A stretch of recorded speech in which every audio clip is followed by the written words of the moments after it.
Hello everyone. तो आज की इस वीडियो में हम कक्षा 6 के भूगोल के पार्ट 2 के क्वेश्चन आंसर सॉल्व करेंगे। तो शुरू करते हैं।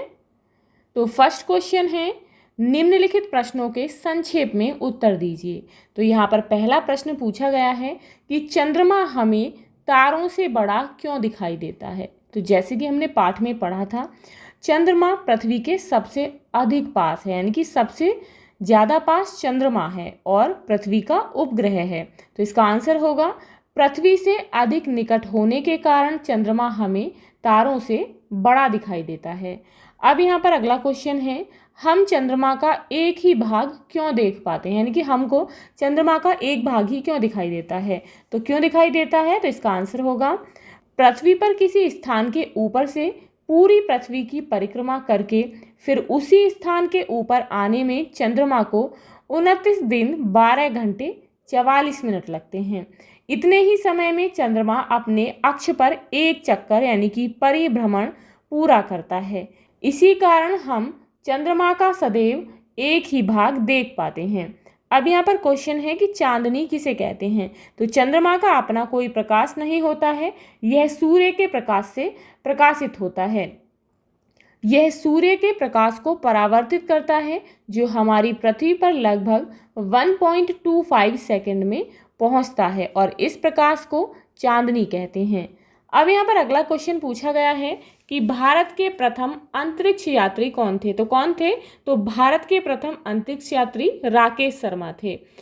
अब यहाँ पर नेक्स्ट है कि सूर्य ग्रहण के समय क्या सावधानी बरतनी चाहिए। तो सूर्य ग्रहण को नंगी आंखों से नहीं देखना चाहिए, बल्कि इसे वैज्ञानिकों के द्वारा निर्धारित विशेष चश्मों से ही देखना चाहिए।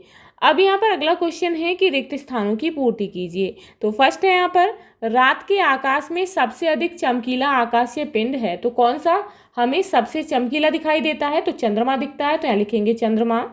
नेक्स्ट है, चंद्रमा का व्यास पृथ्वी के व्यास का कितना है। तो चंद्रमा का व्यास पृथ्वी के व्यास का 1/4 है। नेक्स्ट है, चंद्रमा अपनी धुरी पर दिन घंटा मिनट में एक चक्कर पूरा करता है। तो अपनी धुरी पर घूमने में 27 दिन 7 घंटा 43 मिनट का समय लगता है। अब यहाँ पर नेक्स्ट है, चंद्रमा पर पहुंचने वाला प्रथम व्यक्ति था। तो सबसे पहले चंद्रमा पर कौन पहुंचा, तो नील आर्मस्ट्रॉन्ग पहुंचे, तो यहाँ लिखेंगे नील आर्मस्ट्रॉन्ग। नेक्स्ट है, सूर्य ग्रहण के समय की छाया पर पड़ती है। तो सूर्य ग्रहण के समय चंद्रमा की छाया किसकी, चंद्रमा की छाया पृथ्वी पर पड़ती है और चंद्र ग्रहण के समय पृथ्वी की छाया चंद्रमा पर पड़ती है। अब यहाँ पर नेक्स्ट है, अंतरिक्ष की यात्रा करने वाले प्रथम भारतीय हैं।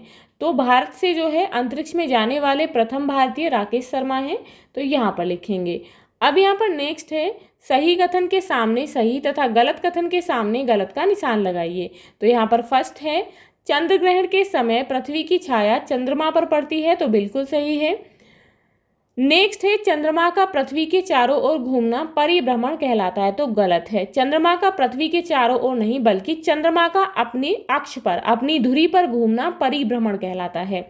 नेक्स्ट है, सूर्य ग्रहण को नंगी आंखों से देखना चाहिए, तो बिल्कुल गलत है, क्योंकि इसे वैज्ञानिकों द्वारा निर्धारित चश्मों से ही देखना चाहिए। नेक्स्ट है, आर्यभट्ट ने सूर्य ग्रहण एवं चंद्र ग्रहण की वैज्ञानिक व्याख्या की थी, तो बिल्कुल सही है। अब यहाँ पर नेक्स्ट है, स्तंभों का सही मिलान कीजिए। तो यहाँ पर फर्स्ट है युति। तो युति कब होती है, अमावस्या को, तो इसके साथ मैच करेंगे। प्रथम अंतरिक्ष यात्री हैं यूरी गागरिन। वियुति पूर्णिमा को। चंद्रमा पर जाने वाले प्रथम व्यक्ति हैं नील आर्मस्ट्रॉन्ग। अब यहाँ पर नेक्स्ट है, भौगोलिक कुशलताएं। चंद्रमा की विभिन्न कलाओं का चित्र अपनी अभ्यास पुस्तिका पर बनाइए। तो आप जो है चंद्रमा की विभिन्न कलाएं जो कि हमने पाठ में पढ़ी थी, उनका चित्र अपनी अभ्यास पुस्तिका में बनाएंगे। अब यहाँ पर नेक्स्ट है, भारत द्वारा कृत्रिम उपग्रहों के अंतरिक्ष में छोड़ने से संबंधित जानकारी एकत्र कीजिए। तो आप जो है भारत द्वारा कृत्रिम उपग्रहों के अंतरिक्ष में छोड़ने से संबंधित जानकारी अपने बड़ों से ले सकते हैं, इंटरनेट के माध्यम से ले सकते हैं। तो यहाँ पर जो है इससे संबंधित जानकारी एकत्र करेंगे। अब यहाँ पर नेक्स्ट है, सूर्य पृथ्वी तथा चंद्रमा का मॉडल बनाइए तथा पृथ्वी व चंद्रमा की कक्षाएं भी प्रदर्शित कीजिए। तो आप जो है सूर्य पृथ्वी और चंद्रमा का मॉडल बनाएंगे और पृथ्वी और चंद्रमा जो है किस कक्षा में होते हैं उनकी कक्षाओं को भी प्रदर्शित करेंगे। अब यहाँ पर नेक्स्ट है सूर्य ग्रहण और चंद्र ग्रहण का चार्ट बनाइए। तो आप जो है अपनी बुक से देखकर सूर्य ग्रहण और चंद्र ग्रहण का चार्ट बनाएंगे। तो ये जो वर्क है वो आपके लिए है, आप इसे स्वयं करेंगे। तो ये थे आपके पाठ के क्वेश्चन आंसर्स। तो यदि आपको क्वेश्चन आंसर से रिलेटेड कोई भी क्वेरी हो तो आप हमें कमेंट बॉक्स में कमेंट करके बता सकते हैं। तो मिलते हैं नेक्स्ट वीडियो में नेक्स्ट चैप्टर के साथ। If you like this video please like and share, and if you are new on this channel please subscribe the channel. Thank you.